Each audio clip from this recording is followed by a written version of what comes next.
So a founder of a company here in Austin calls me up and says, I think we've just wasted an entire year of our life in A-B testing. Something is dreadfully wrong. Maybe my A-B testing software is broken. I don't know.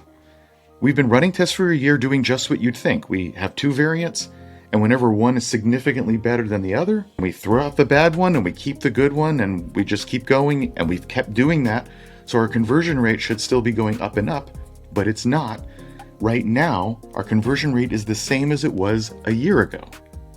So we don't know what to think, and now we've just run a new A-B test, and it's really weird, and you've got to come see. So I visit them, and he shows me this graph of an A-B test. It looks normal. There's two variants, and over this 2-week test, it seems to have settled down, and the yellow version is better. And there's tens of thousands of data points, and the A-B testing software says there's an 85% chance that yellow is better. So all this seems statistically significant. We can conclude that yellow converts better than blue. So what? What's the problem?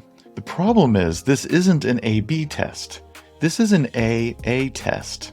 This is a test of a website against itself. The yellow and blue versions are identical. They ran this test because they thought maybe their A-B testing software is broken. So they ran a test where there weren't any differences, and sure enough, the test was claiming a statistically significant difference.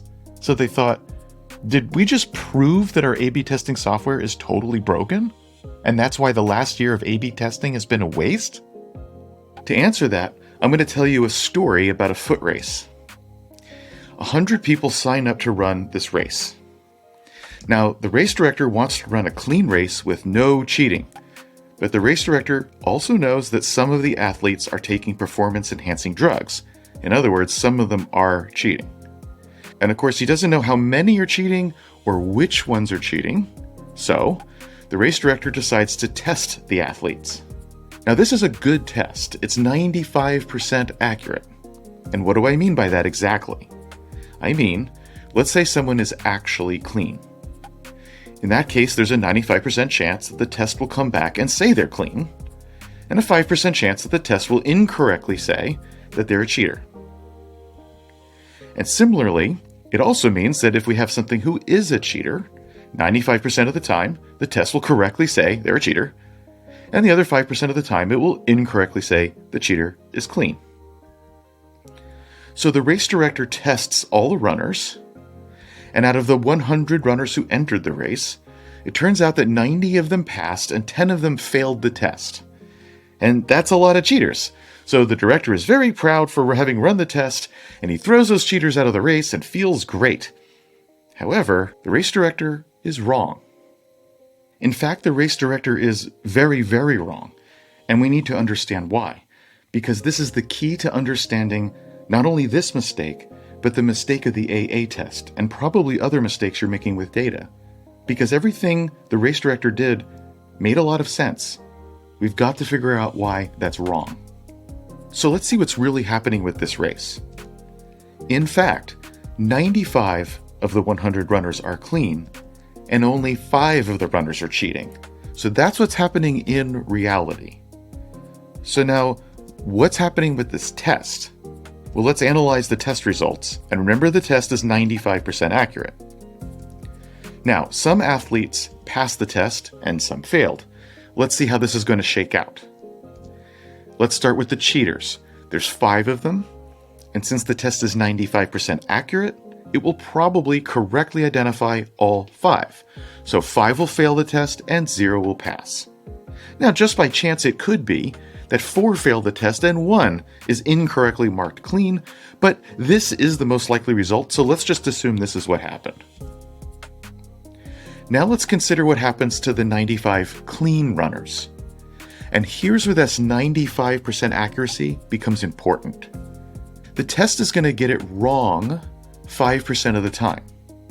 So 5 of those athletes are going to fail the test, and 90 are going to get the right result. So now we can see the race director's mistake. Yes, 10 athletes failed the test, but only 5 are actually cheating. The other 5 are clean. But think about this for a second. Of the 10 athletes who failed the test, Only 50% were actually cheating. But the test has 95% accuracy. How can a test that's 95% accurate give results where half the tests are wrong? Well, here's the answer. The signal that we're trying to measure is rare. It happens just 5% of the time.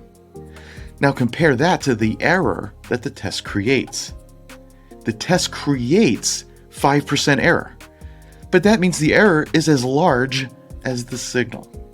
So whatever total result we get, it'll be half noise and half signal. They're the same size. Again, because the error that's generated by the test is as big as the signal we're trying to measure. And that happens whenever the signal is rare, even when the test is pretty good. And now we're finally ready to solve the mystery of the AA test, because now we know that if the effect we're measuring is very small, the test has to be very good, like very, very, very good, better than what we might expect. Okay, well, what is the signal and noise in the AA test? Well, the signal is on the order of about 3%. And that's even more rare than the race example, so the test had better be amazingly good. But 85% isn't even close to being good enough. The error is something like 5 times larger than the signal.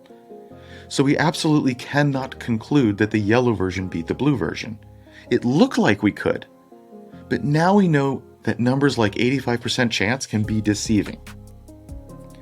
Okay, so now we know we have to be careful, but it still begs the question, how do we know when an A/B test is conclusive? We need some sort of mathematics to determine whether a result is statistically significant or not, including all this stuff about rare signals and noise. Well, I've created an extremely simple formula that you can use to do the math properly. I'm going to show it to you now, but if you want to reference it or see the mathematics behind it, you can go to this article and read all about it, and you'll have to go there to see why it's about hamsters. So here's how it works. The first step is you just take the number of conversions for each variant. Now in the case of the AA test, the A variant, the yellow one, had 758 successful conversions. The B variant had 685. And in fact, it was because the yellow number was bigger than the blue number that we thought maybe the yellow number should win.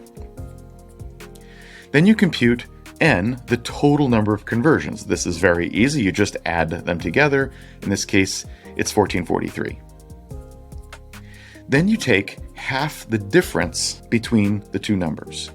So in this case, half the difference is 37. And believe it or not, we're already prepared to answer the question of whether this test is significant. It's significant if d squared is bigger than n. In this case, if 37 squared is bigger than n.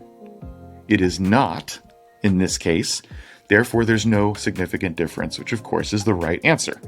And you can use this very simple formula yourself on any A/B test to see whether it really shows a significant difference, rather than relying on the A/B testing software, which may not be telling you the full truth. I know this looks like very simple math and it couldn't possibly be statistically right. Again, I refer you to that article. If you look at the bottom, you can see all of the math. So what's the end of the story? What happened with the AA test? Well, 1 month later, here's how the AA test completed. See, it turns out there was nothing wrong with the software. The two variants converged on each other after another month of running the test. What was wrong was interpreting the results of the test. If you just used my formula first, you would know this in the first couple of weeks, and you wouldn't have to wait 6 weeks to find out the real results of the test. Now, what does this look like when you do it right? It looks like this. At roughly the same time, there was another company called Other Inbox, and they had been optimizing their landing page for a year as well. So here again, the blue line is the current page, and the yellow line are the new variants. And sure enough, there are many cases where the yellow seems to have beaten blue, but when we look at what happened afterward, there isn't a real improvement. But they knew this because they were using the correct math. So, when these incremental changes weren't working, they knew they needed a drastic change instead of thinking they were making progress. So they tried some drastic changes, and lo and behold, one of them really worked. And because they weren't fooled by those false positives, they knew what to do to create a result that was really much better. And it stayed better unlike the previous results. So now you know how to do this too, and I wish you luck. And remember, with anything in business or in life, if you're trying to measure a tiny effect, a rare event, you need a test that's far more accurate than you might think. Otherwise, the error will swamp the signal, and all you're looking at is noise.